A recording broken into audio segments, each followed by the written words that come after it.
Bueno, hola, ¿cómo están? En esta clase vamos a ver dos temas, la paráfrasis y el resumen.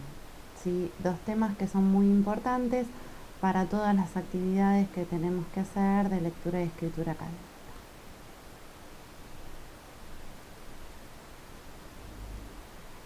En primer lugar, vamos a centrarnos en la paráfrasis. ¿Qué es la qué es parafrasear? Bueno, es repetir, reproducir, ¿sí? Una información, pero empleando otras palabras, ¿sí? Es decir, no copiar y pegar, sino que redactamos, reformulamos, volvemos a decir, ¿sí? Reformular o parafrasear es una operación más difícil, más compleja que la cita, ¿sí? Porque cuando yo cito, por ejemplo, una cita directa, yo, digamos, copio lo que dijo el autor. Es decir, le atribuyo siempre, acuérdense, la palabra al autor. Ahora, la cita indirecta, por ejemplo, lo que hacemos es reelaborar las ideas del autor citado. ¿eh?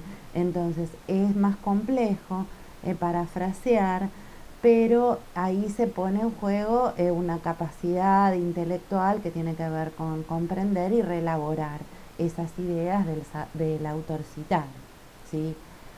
Bueno, la cuestión de la paráfrasis es lo más importante, acuérdense de respetar la polifonía.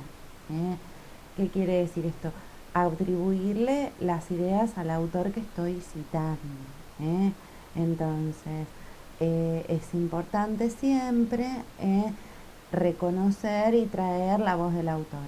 Es mucho, por ejemplo, como dijo el lingüista francés Menguenot, y ahí con mis palabras explico las ideas del texto que estoy parafraseando.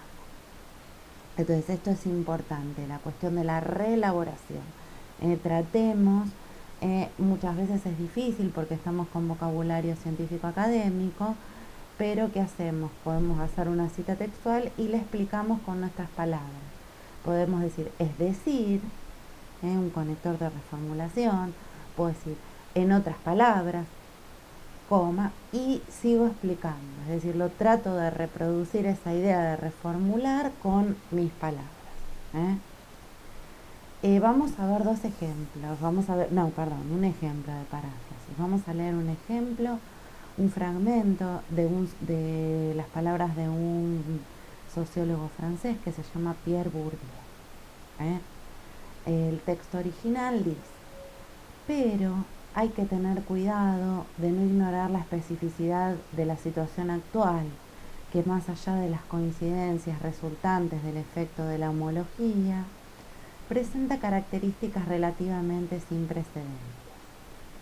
Los efectos producidos por el desarrollo de la televisión sobre el campo periodístico y a través de él sobre todos los otros campos de producción cultural son incomparablemente más importantes en su intensidad y amplitud que los provocados por la aparición de la literatura industrial, con la prensa masiva y el folletín, y que suscitaron entre los escritores las reacciones de indignación o de rebelión de las que, según Raymond Williams, surgieron las definiciones modernas de la cultura.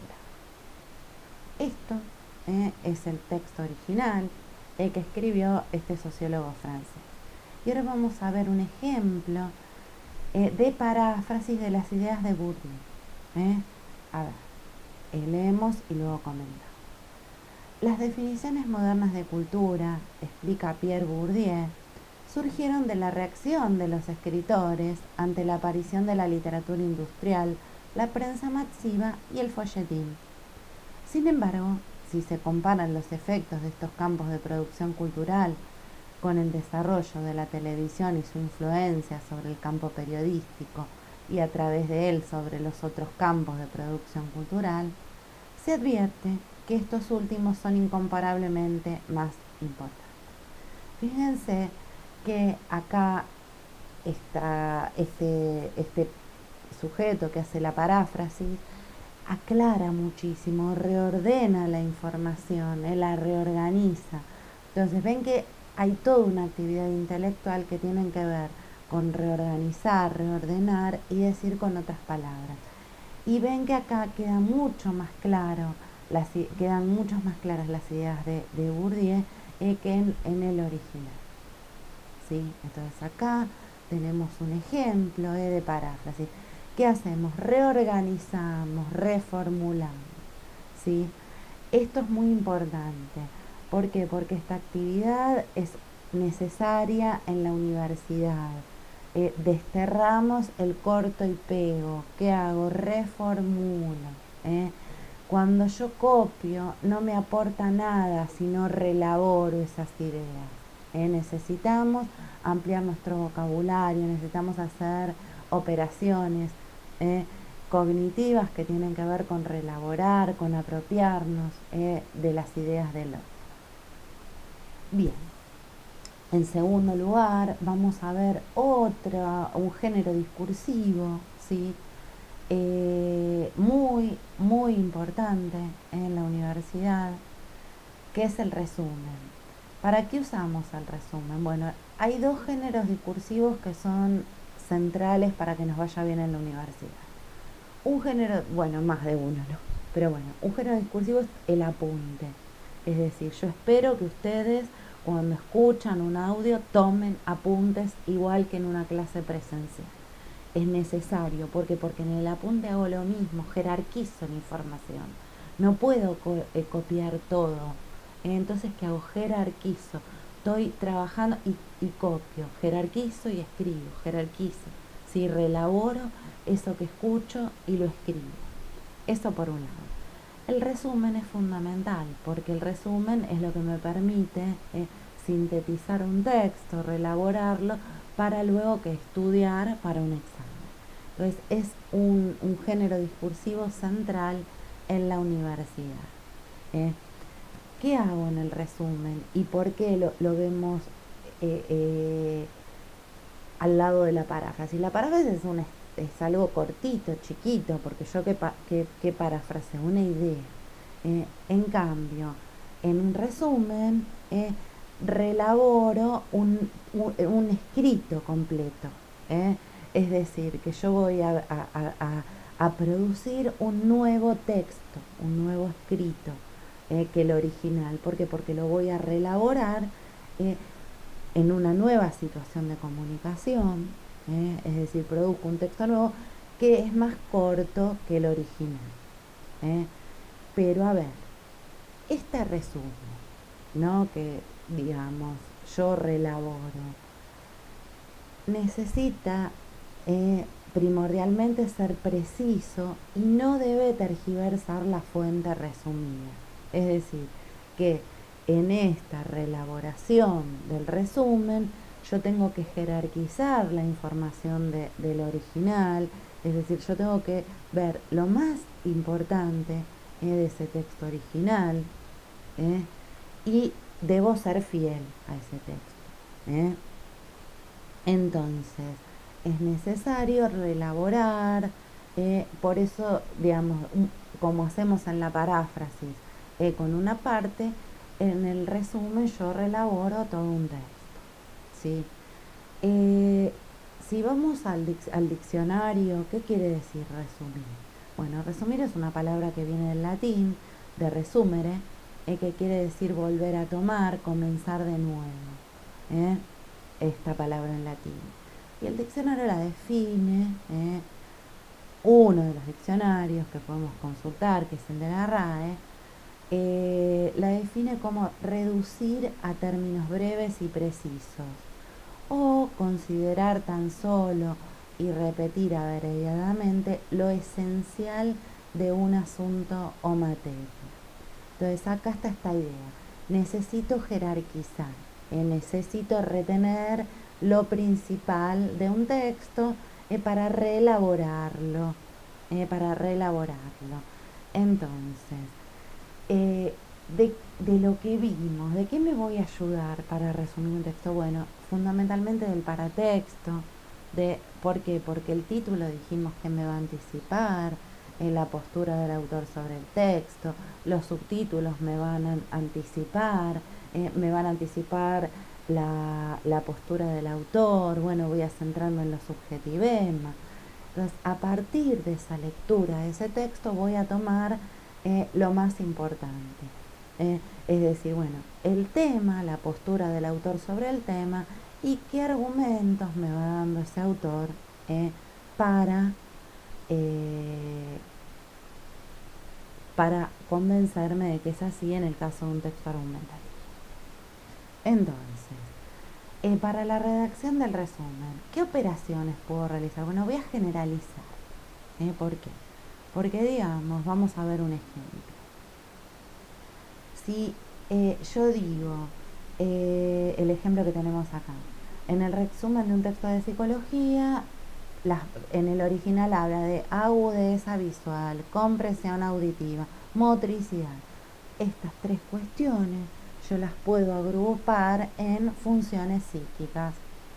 Entonces agrupo, eso es generalizar.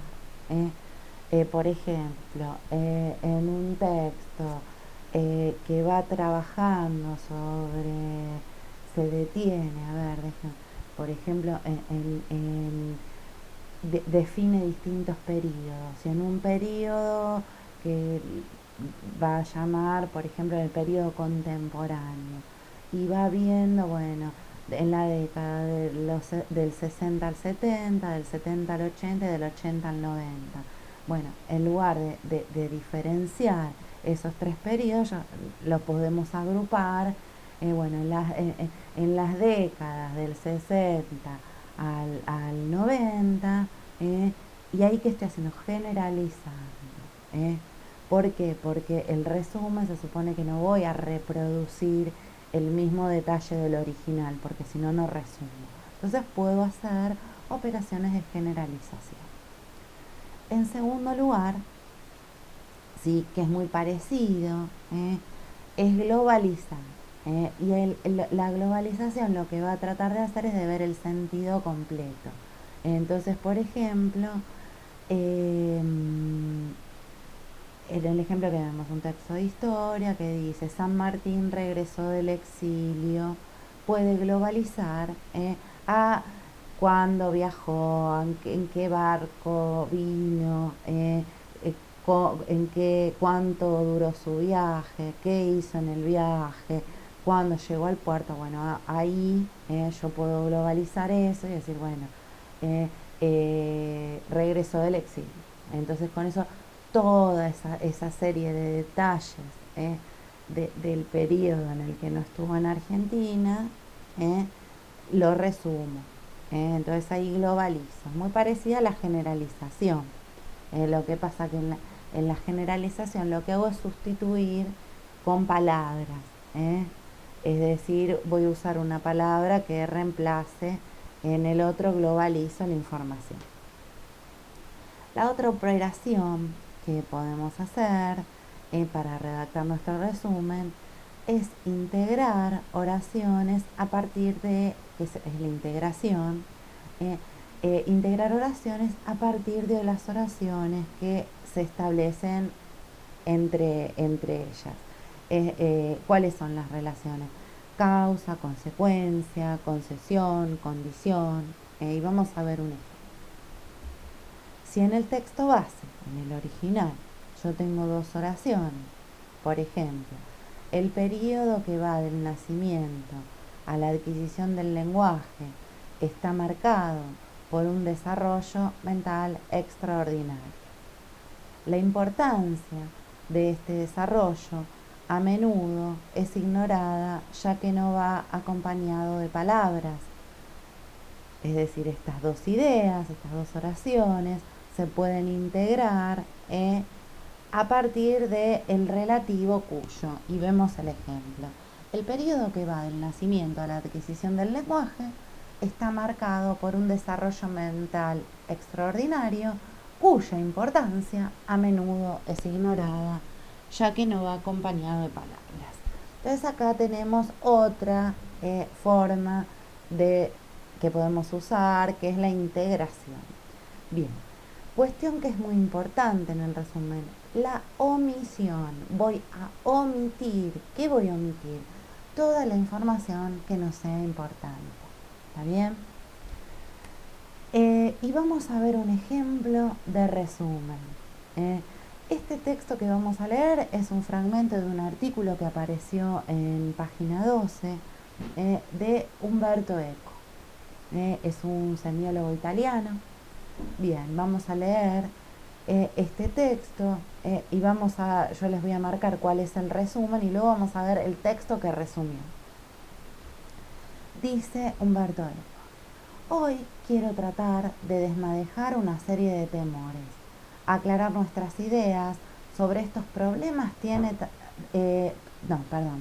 aclarar nuestras ideas sobre estos problemas también puede ayudarnos a entender mejor qué entendemos normalmente por libro, texto, literatura, interpretación, etc.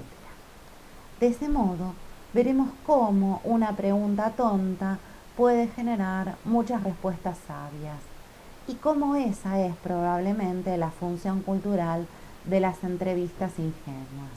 Comencemos por una historia que es egipcia, aunque ya la ha contado un griego. Según dice Platón en su Fedro, cuando Hermes o Zeus, Zeut, el supuesto inventor de la escritura, le presentó su invención al faraón Tamus, recibió muchos elogios, porque esa técnica desconocida les permitía a los seres humanos recordar lo que de otro modo habrían olvidado. Pero el faraón Tamus no estaba del todo contento. Mi experto Zeus le dijo: la memoria es un gran don que debe vivir gracias al entrenamiento continuo. Con tu invención, las personas ya no se verán obligadas a ejercitarla, recordarán las cosas, pero no por un esfuerzo interno, sino por un dispositivo exterior. Podemos entender la preocupación de Tamus. La escritura, como cualquier otra invención tecnológica, entumecería la misma facultad humana que fingía sustituir y reforzar. Era peligrosa porque disminuía las facultades de la mente y ofrecía a los seres humanos un alma petrificada, una caricatura de la mente, una memoria mineral. Nos vamos a centrar acá. Fíjense, ¿qué hace Eco? Ay, perdón que se me fue. Trae la voz de Platón en su texto Fedro, en uno de los diálogos famosos de Platón. Entonces, trae la voz de Platón y nos cuenta ese famoso diálogo que está en el texto Fedro. ¿Sí? Ahora, fíjense, 3, 6, en 10, 11 líneas, nos resume este diálogo socrático. Vamos a leer el diálogo original. Acá tenemos el diálogo del Fedro. Recuerden que este es un diálogo original de Platón. Está las palabras de Sócrates y Fedro, ¿sí? Bien, vamos a leer. Dice Sócrates: pero digamos es el texto original que es resumido en el anterior que vimos. Dice Sócrates: pero nos resta examinar la conveniencia o inconveniencia que puede haber en lo escrito. ¿No es cierto? Fedro: sin duda. Sócrates: ¿sabes cuál es el medio de agradar más a los dioses, por tus discursos escritos o hablados? No. ¿Y tú? Dice Fedro. Sócrates: puedo contarte una tradición de los antiguos que conocían la verdad. Si nosotros pudiésemos descubrirla por nosotros mismos, ¿nos seguiríamos preocupando aún de los que los hombres hayan pensado antes que nosotros? Fedro: pregunta ridícula. Cuéntame pues esa antigua tradición. Sócrates: pues bien, oí que cerca de Náucratis en Egipto hubo un dios, uno de los más antiguos del país, el mismo al que está consagrado el pájaro que los egipcios llaman ibis. Este dios se llamaba Teut. Se dice que inventó los números, el cálculo, la geometría, la astronomía. así como los juegos del ajedrez y de los dados, y en fin, la escritura. El rey Tammuz reinaba entonces en todo aquel país y habitaba la gran ciudad del Alto Egipto, que los griegos llaman la Tebas egipcia, y que está bajo la protección del dios que ellos llaman Amón. Teut se presentó al rey y le mostró las artes que había inventado, y le dijo lo conveniente que era difundirlas entre los egipcios. El rey le preguntó de qué utilidad sería cada una de ellas, y Teut le fue explicando en detalle los usos de cada una. Y según las explicaciones le parecían más o menos satisfactorias, Tammuz aprobaba o desaprobaba. Dícese que el rey alegó al inventor en cada uno de los inventos muchas razones en pro y en contra, que sería largo enumerar.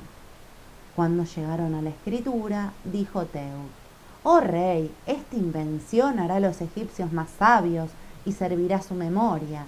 He descubierto un remedio contra la dificultad de aprender y retener».